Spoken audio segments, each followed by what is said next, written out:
जय गुरुदेव। सच्चे साधक के लिए एक अंतरंग वार्ता के अगले सत्र में मैं Swami Vaishampayan art of living foundation से आप सबका बहुत बहुत स्वागत करता हूं। आज का ज्ञान पत्र पढ़ लेंगे, फिर उस पर चर्चा भी होगी। यह ज्ञान पत्र 14 फरवरी 2001 वैलेंटाइन डे बेंगलोर आश्रम भारत में दिया गया। शीर्षक है वापस आकाश की ओर। समय समय पर पृथ्वी हिलती है और इसके हिलने से मनुष्य जाग उठता है जो गहरी तंद्रा में रहता है। वह प्रकृति का केवल दुरुपयोग ही नहीं करता, बल्कि वह ईंट और गारे में भी विश्वास रखता है। तुम्हारी वास्तविक सुरक्षा तुम्हारी आत्मा में है, न कि ईंट और गारे में।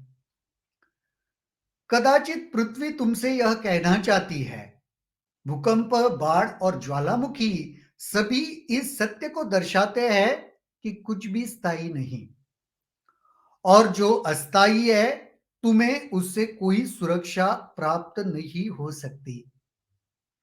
आपदाएं तुम्हारे पास एक झटके के रूप में आती है और तुम्हें जागरूक करती है। जब इस प्रकार की आपदाएं आती है, हम उनके कारण समझने की कोशिश करने लगते हैं, जिससे हम किसी को दोषी ठहरा सके। अजीब बात यह है कि जब तुम्हें कोई दोषी ठहराने के लिए मिल जाता है, तुम्हें आराम आ जाता है। परंतु प्राकृतिक विपदाओं के सामने तुम किसी को दोषी नहीं ठहरा सकते। वे तुम्हारे पास एक सदमे के रूप में आती है।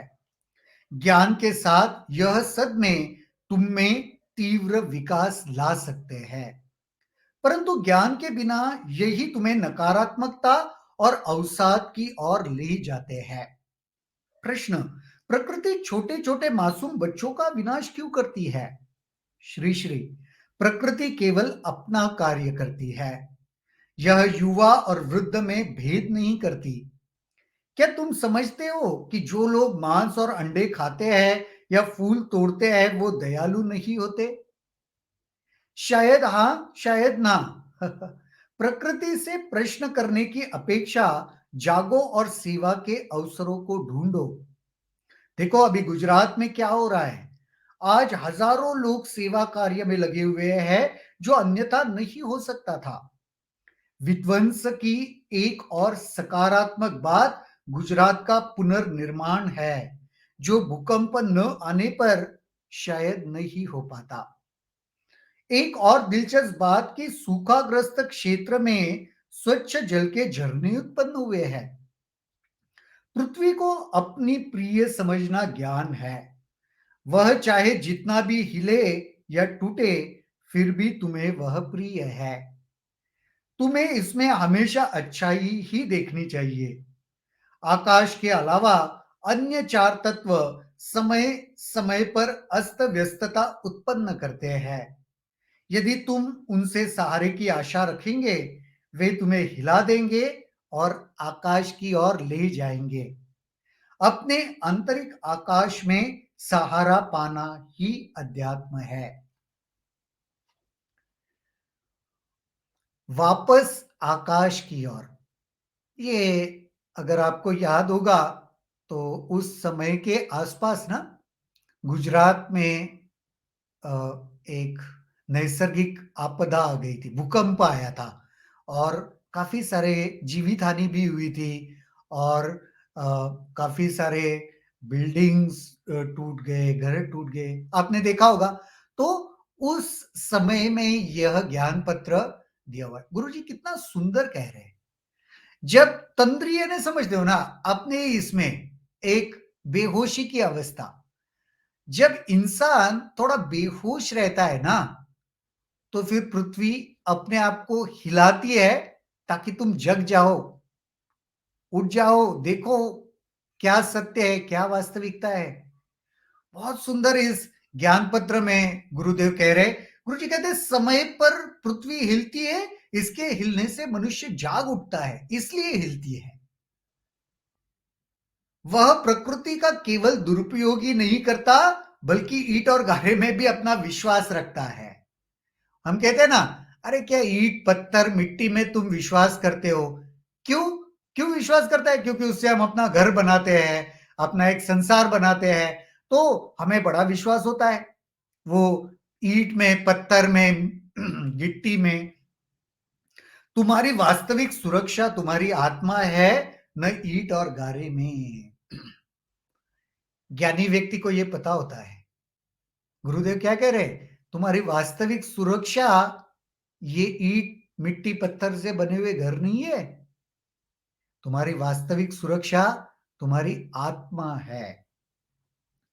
कदाचित पृथ्वी तुमसे यह कहना चाहती है, यही पृथ्वी कहना चाहती है, इसलिए गिरा देती है सारे ईंट मिट्टी को।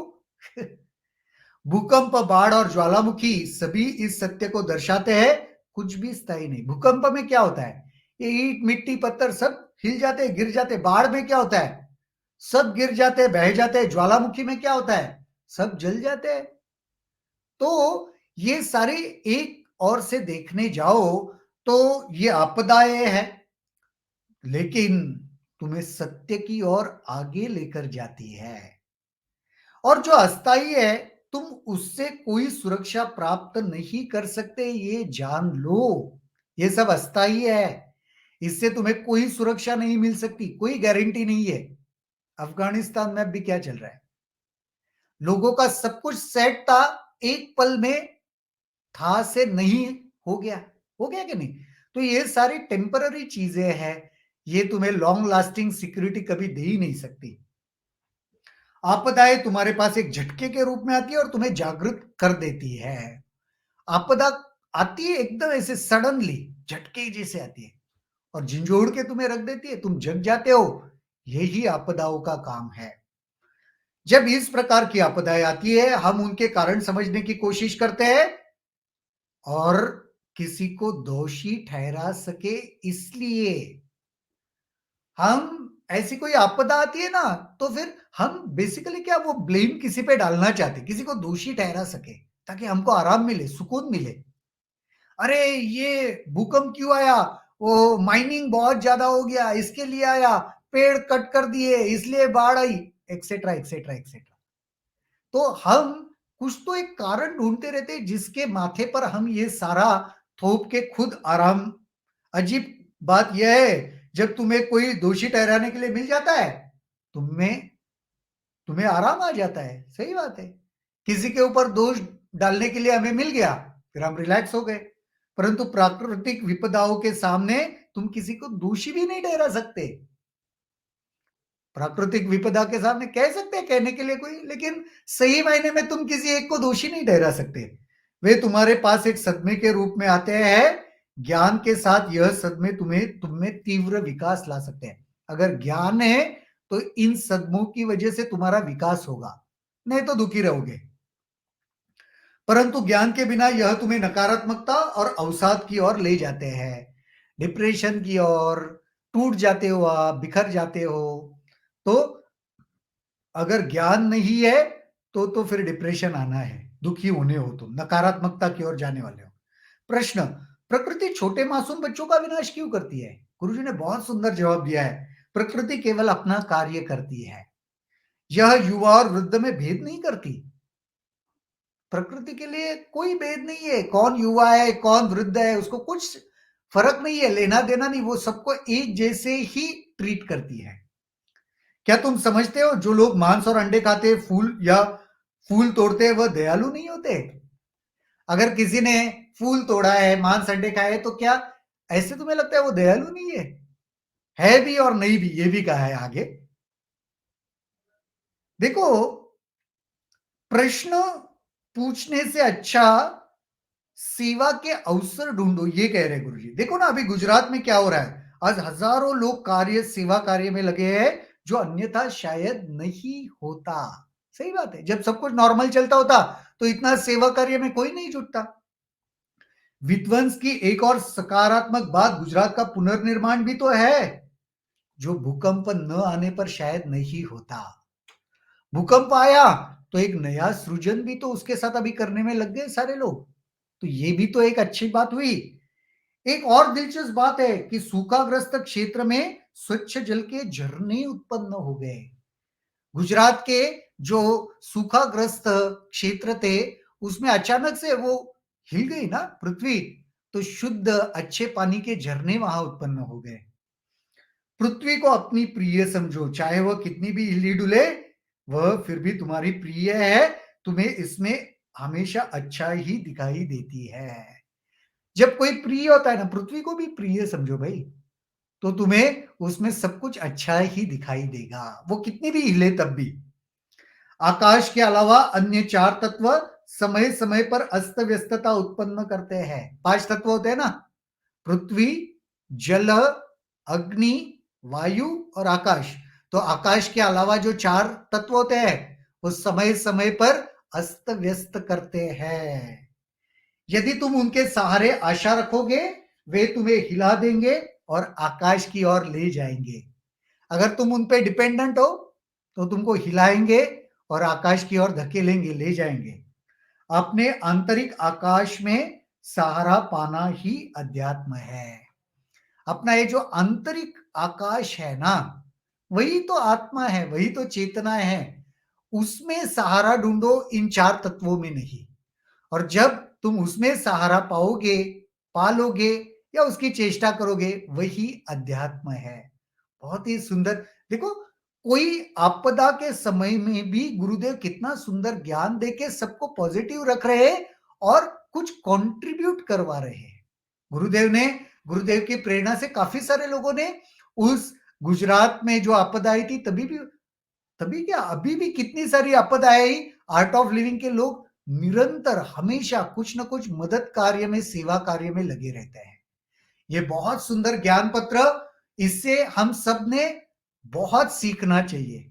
तो देखो, जब भी ये 4 तत्व हिलेंगे, डुलेंगे, उसमें अवसर ढूँढो कि हम कुछ अच्छा सेवा कर सके, कुछ सृजनात्मक कार्य कर सके, नकारात्मकता की ओर ना जाए। है ना? बहुत ही सुंदर। अगर इससे जुड़ा हुआ कोई भी प्रश्न आपके मन में है, ज़रूर कमेंट सेक्शन में लिखना। इस ज्ञान पत्र से कोई रियलाइज़ेशन आपको हुआ है, उसको भी प्लीज़ इस कमेंट सेक्शन में लिखना, ताकि बाकी के लोगों को भी वो पढ़कर कुछ फ़ायदा हो सके। आज तो हम यहीं पर रुकेंगे, कल दोबारा मुलाकात होगी, इसी जगह, इसी समय, किसी नए विषय के साथ। तब तक के लिए शुभ रात्रि, जय गुरुदेव।